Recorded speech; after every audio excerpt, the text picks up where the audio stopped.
જય શ્રીમન નારાયણ. રામાનુજદાસ શ્રીમાન ગટ્ટુ વેણુગોપાલ સ્વામી દ્વારા વર્ણન કરેલ શ્રીમદ ભગવદ્ ગીતાનું ગુજરાતી ભાષાંતર હું આપને કહી રહી છું. અધ્યાય 18 મોક્ષ સંન્યાસ યોગ. શ્લોક 8. દુઃખમ ઇત્યેવ યત્કર્મ કાયક્લેશ ભયાત ત્યજેત સકૃત્વા રાજસમ ત્યાગમ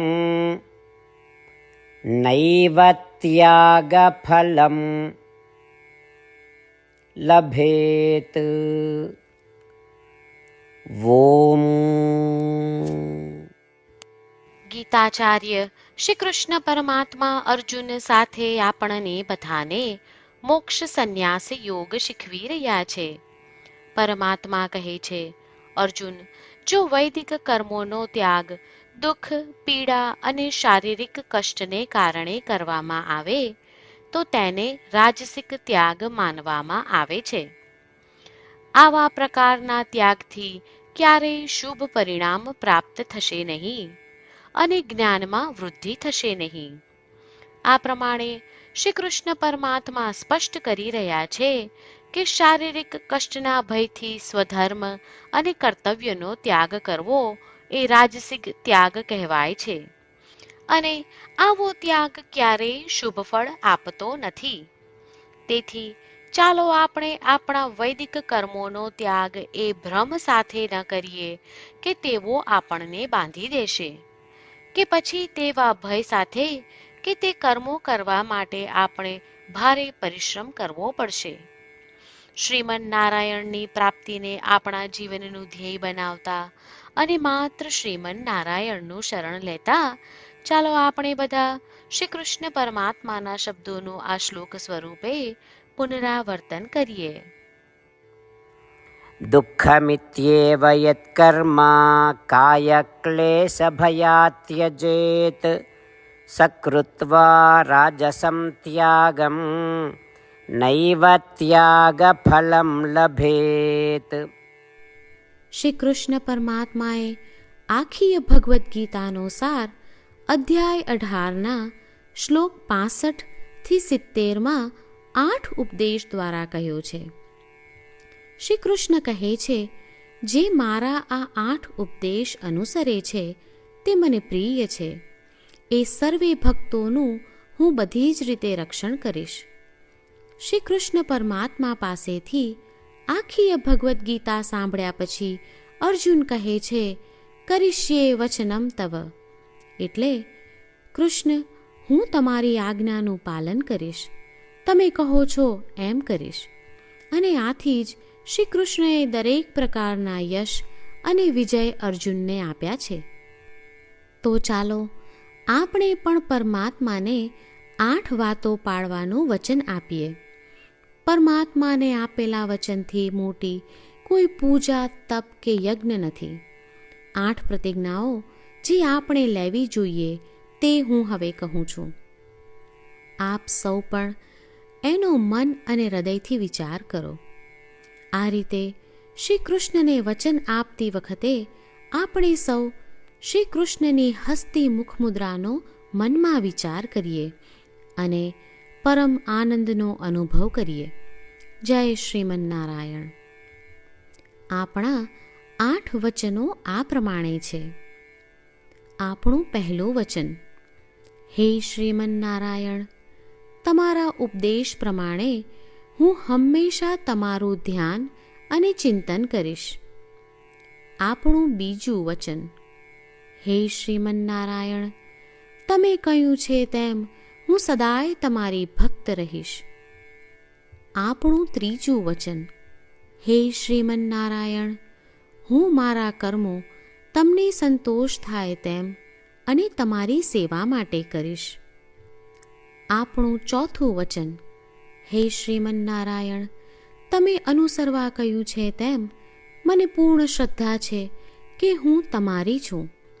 હું સદાય મારા હાથ જોડી તમને નમસ્કાર કરીશ, તમારી ભક્તિ કરીશ. આપણું 5મું વચન.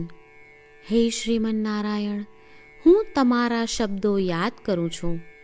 મામેકમ શરણમ વ્રજ. તમે તમારી શરણમાં આવવા કહ્યું છે. શ્રીમન્નારાયણ, હું માત્ર તમારા જ શરણમાં છું. આપણું 6થું વચન. હે શ્રીમન્નારાયણ, આપે કહ્યું છે મા શુચ. તમે અમને આશ્વાસન આપી શોક ન કરવા માટે કહ્યું છે, તો હું દુઃખી નહીં થાઉં, શોક નહીં કરું. આપણું 7મું વચન. હે શ્રીમન્નારાયણ, અમારા કલ્યાણ અર્થે આપે શ્રીમદ્ ભગવદ્ ગીતા રૂપી આશીર્વાદ આપી અમારા સૌ પર કૃપા કરી છે, તો હું દરરોજ ઓછામાં ઓછો 1 શ્લોક વાંચીશ અથવા સાંભળીશ એવો સંકલ્પ લઉં છું. આપણું 8મું વચન. હે શ્રીમન્નારાયણ, હું ગીતાના દૈવી શબ્દો એ ભક્તો સુધી પહોંચાડવાનો પ્રયત્ન કરીશ જેઓ ગીતાથી અજાણ છે.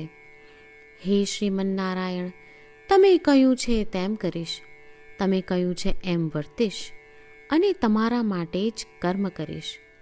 શ્રીમન્નારાયણને આપેલું વચન કે દરરોજ તમે કહ્યું છે એમ કરીશું, એ જ એક મહાન પૂજા છે. તો ચાલો આપણે સૌ દ્રઢ શ્રદ્ધા સાથે પ્રભુ પાસે એક સંકલ્પ લઈએ. શ્રીમન્નારાયણ, કરીશ્યે વચનમ તવ. શ્રીમન્નારાયણ, હું તમારી આજ્ઞાનું પાલન કરીશ. સર્વમ શ્રી કૃષ્ણાર્પણમસ્તુ. જય શ્રીમન્નારાયણ. દુઃખમ ઇત્યેવ યત્કર્મ કાયક્લેશ ભયાત ત્યજેત સકૃત્વા રાજસમ ત્યાગમ નૈવ ત્યાગફલમ લભેત. ઓમ દુઃખમિત્યેવ યત્કર્મ કાયક્લેશભયાત ત્યજેત સકૃત્વા રાજસમ ત્યાગમ નૈવ ત્યાગફલમ લભેત. જય શ્રીમન્નારાયણ. તમામ ભક્તોને ખાસ વિનંતી. આપણા જીવનની દરેક બાબતોમાં આપણે તાત્કાલિક અને અસરકારક પરિણામો ઈચ્છીએ છીએ. આ પ્રાપ્ત કરવા માટે ચાલો દરરોજ 1 મિનિટ ફાળવીએ અને નારાયણાસ્ત્રમ વાંચીએ. નારાયણાસ્ત્રમ મેળવવા માટે તેની વેબસાઇટ જે www.narayanaastram.org છે તેના પર જાઓ અને રજિસ્ટ્રેશનમાં તમારું નામ અને ઈમેલ આપો. તમે આપેલા ઈમેલ પર તમને નારાયણાસ્ત્રમ PDF પ્રાપ્ત થશે. PDFમાં રામાયણનો 1 શ્લોક, ગીતાનો 1 શ્લોક અને 1 વિષ્ણુ નામ છે. આ 3ને નારાયણાસ્ત્રમ કહેવામાં આવે છે. દરેક વ્યક્તિને આ શ્લોકોનું અલગ અલગ સંયોજન પ્રાપ્ત થાય છે.